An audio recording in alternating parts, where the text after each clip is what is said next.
Hey guys, welcome back to my channel. I'm Emily Santini. Today we're going to be talking about how to become an A+ student in 2024, coming from a student with a 4.0 GPA, taking 70 classes as a junior this year. Listen, anybody can be an A+ student in 2024. There are just some things that you have to follow to know yourself better, know how to apply that knowledge, and actually follow that knowledge. And this is achievable even as a procrastinator myself. Here are the timestamps for this video, so let's get started. We're going to start with the first part, creating a plan on how to improve yourself as a student. Reflecting is really important. This whole thing is to get to know more about you. You can journal, you can think about it to yourself, you can write it down on your computer. It doesn't matter.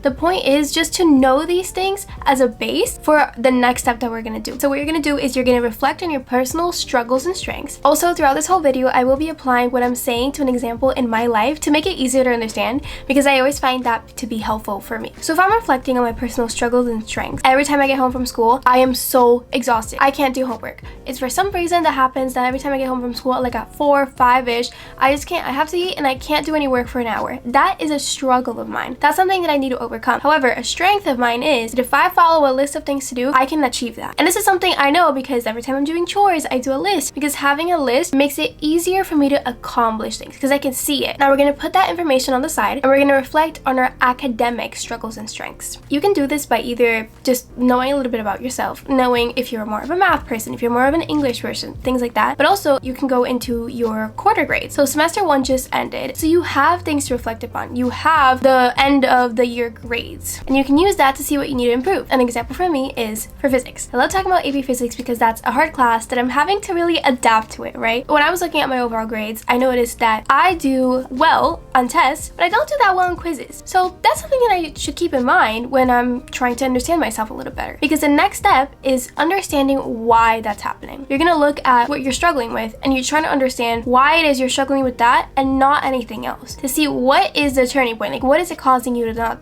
succeed. So for me, the quizzes, they're almost all multiple choice versus the tests that were more free response. And then I started thinking about it even more and I realized that my whole homework is almost entirely a free response. So I guess that did make sense because I was practicing more free response questions, and when I was asked a question in a multiple choice format, I didn't know how to answer because I just wasn't having enough practice. So now I know that about myself. Now I'm gonna make everything I know about myself to create a plan. The first thing you're gonna do is you're gonna make a priority list of all your classes. Which ones are the most important for you to do better in? This depends a lot for you. Let's say you want to do medicine in college. You're going to focus on the science classes and the math classes because you know that when you're applying for colleges, it's your science grades that are going to matter. Now you're going to make a list that the top is going to be the hardest to achieve the grade you want, and the bottom it's going to be the easiest. I don't know which one I would put for top, but it would either be Physics 1 AP or AP Pre-Calc, because those two are the classes that I have to devote a lot of time to study for. Relatively close to the bottom would be English, simply because since I read a lot, I have a lot of understanding of literature. When I'm in class, I'm able to pay attention, so I realize that I don't need to focus that much time outside of class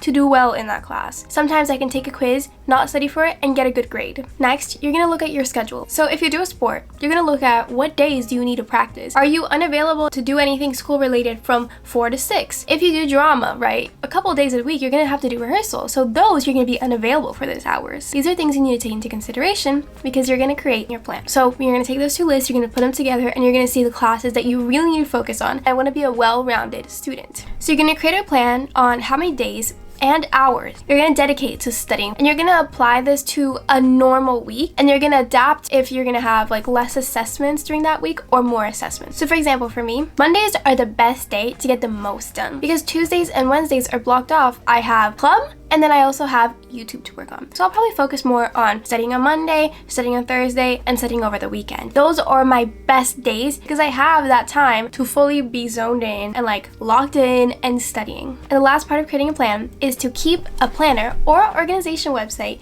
to keep yourself in check. With the plan that we already created, we set up, okay, I'm gonna study 5 hours each week. That can be either 1 hour, 5 days a week, 3 hours one day, 2 hours the other day. You get to decide that, but essentially you need to study 5 hours each week. Now that's your plan. Now on your planner, on your organization website, could be Notion, that's what I use, you're gonna put a little check mark. Okay, each week did I study 5 hours? If not, why? And if you didn't because you have to do practice, you know that that's never gonna go away. You're gonna have to keep practicing. If it's not for your school, it's gonna be for when you do club. You need to work around that. You need to think, okay, this week I couldn't study for 5 hours because I had practice. practice. Maybe I need to take a little bit of my phone time to study. The two best benefits that I find from using a Notion website, like an online organization website, is that I can create a calendar with all the assignments and all the assessments that I'm going to have during that whole month, and that way I know things that are coming up. I am never the kid in class that the teacher is like, oh, we have an assessment today, and I'm like, what? Never. That has never happened to me ever since freshman year, when that kept happening and I realized there was a problem that needed to be fixed. You can fill this calendar in many different ways. Sometimes teachers post the assessment list. Sometimes they mention it in the beginning of the week. And that way you have things organized, you can also see it visually, and that helps you plan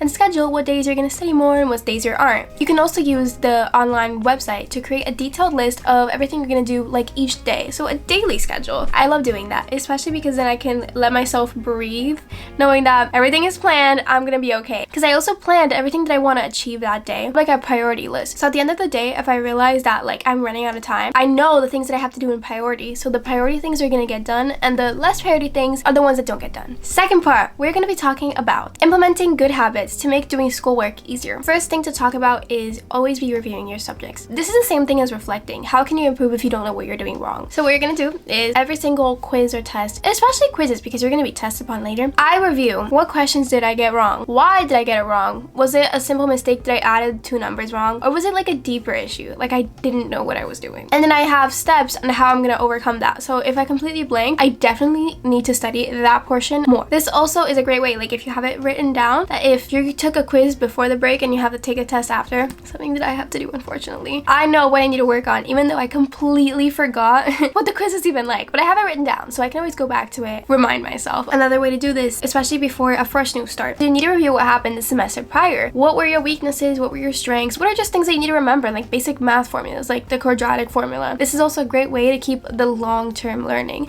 especially if you're taking an AP class, which at the end of the year you're going to be tested on. If you keep reviewing things, that's going to be so much easier to remember at the end. The next step is going to be trial and error, but also fail quickly. There's so many things that you're going to test out to learn more about how you study better. Everybody goes through that. It's a part of life to prepare you for the next big assessment and the next big class that you're going to take. But it's also important to see that if something isn't working, fail quickly. Be like, okay, this flashcard thing, it works great for everybody else, not working for me. I'm not going to keep trying at it and failing my quizzes because it works for everybody else. Why isn't it working for me? No, it doesn't work for you. Move on. Find something else. You need to be thinking of ways to improve. Don't get stuck, because that's how you make so many grades fall that you can't bring them up again. No achievement is too small. This is something we actually learned in psychology this year. If you keep focusing on the bad things and in your brain you think that you keep getting B's and C's on your test and it's just not going well, you're gonna stop wanting to study. That is what's gonna happen. You're just gonna be like, okay, like there's no point anymore, even though there is a point. The achievement is you went from a D to a C, from a C to a B. That is an improvement. And at the end of the day, you don't need an A on your test grades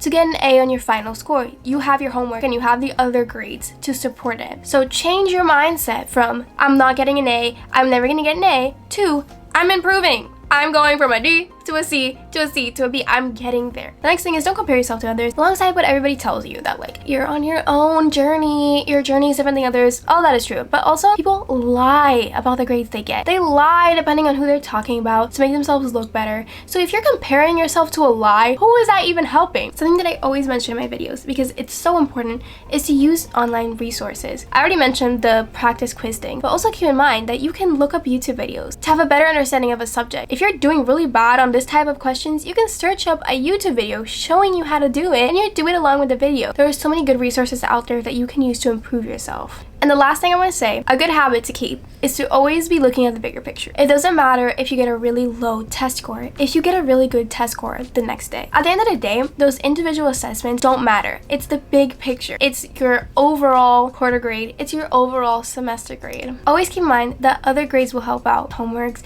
labs, presentations, projects, and to not be focused on the little things. So that's it for this video. I have hope that anybody that follows these will be able to be an A+ student in 2024. With dedication, you can achieve anything. I believe in you. Thank you guys so much for watching this video. Make sure to give this video a like, subscribe, and hit the notification button. Comment down below other school things that you want to know about, maybe how to study, maybe how to take notes better. I love looking at your comments and implementing them in my next videos. I'll see you guys next time. Bye!